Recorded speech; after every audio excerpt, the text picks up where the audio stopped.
Seja bem-vindo e bem-vinda ao Além do Físico. Este é um podcast para inspirar você, encontrando novas formas de encarar o dia a dia de maneira saudável. Eu sou Andressa Alves, profissional de educação física e mestre em saúde. Eu sou a Caroline Marini, especialista em nutrição. E juntas, unindo essas duas áreas, traremos aconselhamentos, dicas e inspirações para uma vida mais equilibrada. E se você é novo por aqui, fica o convite para escutar também o episódio 0, onde apresentamos a proposta desse podcast. E caso goste do que vai ouvir, compartilhe com quem você gosta e amplifique inspirações. Episódio 15: Saúde da mulher na fase reprodutiva. Olá! Começo esse episódio te fazendo um convite, caso você não seja mulher e pense logo em desistir de ouvir.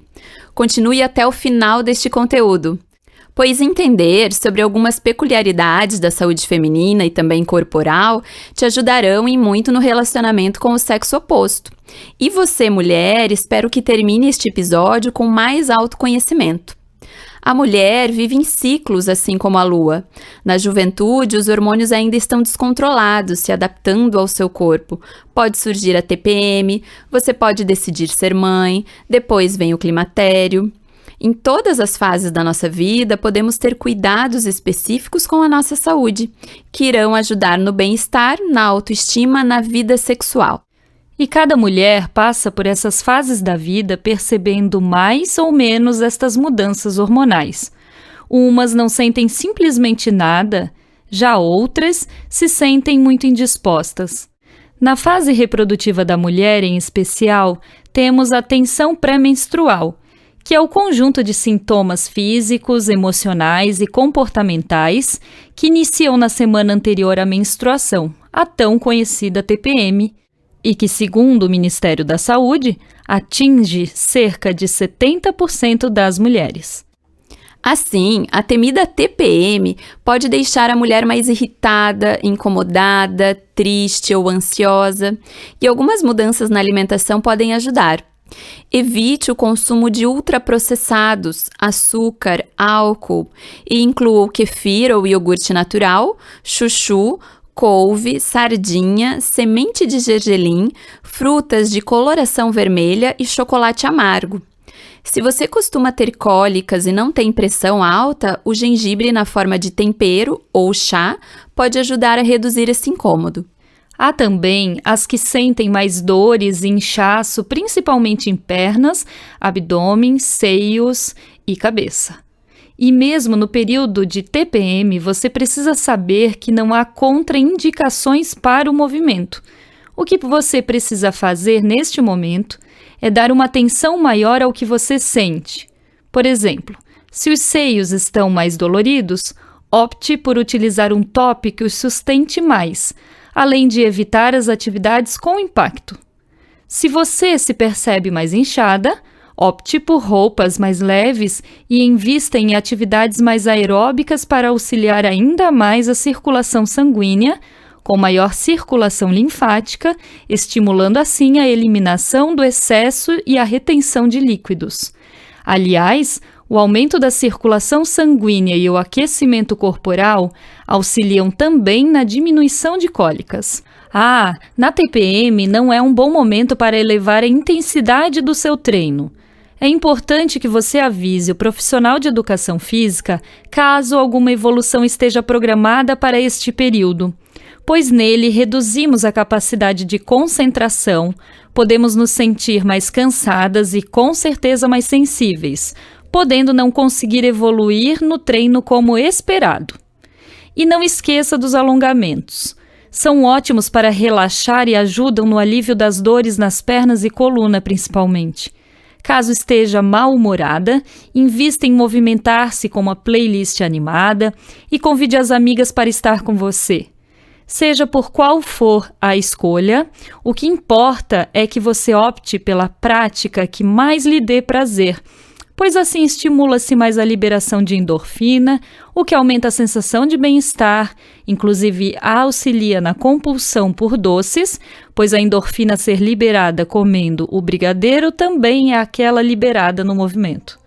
Outro fato que infelizmente ocorre com frequência nas mulheres com vida sexual ativa é a candidíase de repetição, que é uma infecção ocasionada pelo fungo Candida albicans, que na maior parte das vezes causa coceira e corrimento branco grumoso. A candidíase pode estar ligada ao estresse e principalmente à disbiose intestinal, que é o desequilíbrio das bactérias que são boas e devem viver no nosso intestino. Nesse caso, alguns alimentos que são saudáveis devem ser evitados, porque podem piorar o desenvolvimento desse fungo. Alimentos fermentados como queijo, cerveja, vinho e até mesmo iogurte natural ou kombucha devem ser retirados da rotina, quando os sintomas estão presentes. Evite também o amendoim, melão, melancia e cogumelos. E o pior alimento que nutre o fungo e piora muito a infecção é o açúcar. Ele deve ser totalmente retirado da dieta, seja em bebidas, sobremesas ou doces. A minha principal dica é não permanecer muito tempo com a calcinha úmida. Isto mesmo! O suor aumenta muito em dias mais quentes e quando nos movimentamos. O calor e a umidade são um ambiente propício para a proliferação de bactérias e fungos, inclusive da candidíase. Invista em calcinhas 100% algodão. E diminua o tempo de utilização de calças e bermudas que não favorecem a transpiração, como, por exemplo, jeans. Outro fato que traz muitos incômodos às mulheres é o enfraquecimento do assoalho pélvico, que é a musculatura que sustenta órgãos como útero, ovários, bexiga, intestino. Não acontece só com as mulheres, não. Mas hoje o enfoque é nelas. Ele é um conjunto de músculos e, como qualquer outro músculo, precisa ser fortalecido para melhor cumprir suas funções. Quando estão enfraquecidos, você pode sentir diminuição do prazer durante a relação sexual com penetração e também levar à incontinência fecal e urinária. A mais comum é a urinária. Você pode perceber o enfraquecimento nas funções do dia a dia ao observar desde a perda de pequenas gotas de urina na calcinha, podendo evoluir para uma perda maior na urgência urinar ou ao exercer um esforço físico. Assim, é muito importante que você se exercite, pois o exercício, neste caso, atuará tonificando e fortalecendo a musculatura, além de aliviar os desconfortos do estômago e intestino, o que inclui a prisão de ventre, que, por sua vez, previne também o prolapso uterino. O exercício também estimula o sistema endócrino, auxiliando na produção e liberação de hormônios, como já falado no episódio 10, dentre outros. E como a educação física trabalha de uma forma global, pode propor estratégias que possibilitem uma prática de atividades que promovam o desenvolvimento de todos os seus aspectos, inclusive destas musculaturas. Mas se você não conhece sua musculatura, tudo vai ficar mais difícil. Quanto mais nos conhecemos, mais aumenta a nossa capacidade de contração e relaxamento muscular, mais beneficiadas seremos. Falarei mais sobre estes exercícios no nosso próximo episódio. Caso você já esteja com prolapso uterino ou percebe a incontinência urinária, a orientação médica e de um fisioterapeuta é fundamental. Porém, não pare os exercícios físicos até chegar a estes profissionais. Utilize apenas, nestes casos, durante a prática, forros ou absorventes. E evite exercícios que aumentam essa perda de urina, praticando as atividades de baixo impacto. Uma dica para todas as mulheres que tenham ou não perda de urina é o esvaziamento da bexiga antes das práticas e beber líquido o suficiente para umedecer a boca durante a prática, deixando para beber maior quantidade de líquidos após o movimento. Algo que me preocupa e que está aparecendo com frequência nas mulheres em idade fértil é a síndrome dos ovários policísticos, a SOP, que é uma doença endocrinológica caracterizada pelo aumento na produção de hormônios masculinos. Para ser diagnosticada, é preciso que a mulher apresente 2 ou 3 sintomas combinados e que seja excluída outra patologia. Os sintomas são hiperandrogenismo clínico e ou laboratorial, hormônios masculinos em excesso, irregularidade menstrual e alteração na morfologia dos ovários com a presença de cistos. Outros sintomas comumente vistos na síndrome são aumento de peso, resistência à insulina e problemas com a fertilidade. A alimentação e as atividades físicas são parte essencial do tratamento, até para evitar mais problemas futuros, como diabetes, obesidade, aumento de colesterol e risco de doenças cardíacas. São cuidados bem complexos para eu falar aqui, precisam de avaliação individual e até o uso de alguns suplementos, mas destaco aqui algumas mudanças que podem ser feitas. Aumentar o consumo de fibras, o uso do ômega 3, magnésio, zinco, vitamina E. Ou seja, aumentar o consumo de frutas, verduras, grãos, leguminosas, sementes, reduzir ultraprocessados, alimentos prontos, açúcar, frituras, farinha de trigo, leite e utilizar o chá de hortelã e canela. No que se refere aos exercícios físicos, as pesquisas científicas nos trazem como fundamentais, associados a uma boa alimentação, cessação do tabagismo, consumo moderado de álcool e controle do estresse.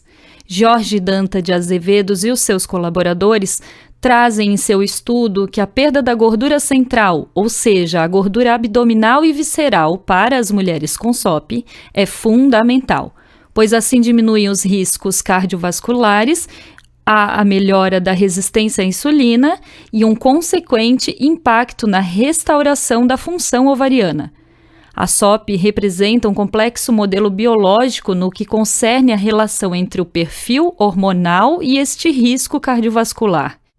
Nas mulheres com SOP, a combinação entre resistência à insulina e sedentarismo gera um perfil de risco cardiovascular ainda mais desfavorável, com tendência a aumento do índice de massa corporal, baixa capacidade cardiopulmonar, redução da aptidão física e estado pró-inflamatório crônico aumentado. Chamo a atenção para a perda de peso, mas muitas mulheres enfocam muito no peso da balança, quando, na verdade, há outros critérios mais importantes para se mensurar a efetividade de uma reeducação alimentar e dos exercícios físicos, como estes. Os pesquisadores trouxeram um estudo que traz que após 12 semanas de um programa alimentar associado a exercícios aeróbicos e anaeróbicos, que é aquele que envolve também o aumento da massa muscular, não foram observadas significativas diminuição do IMC, tão utilizado ainda na área da saúde.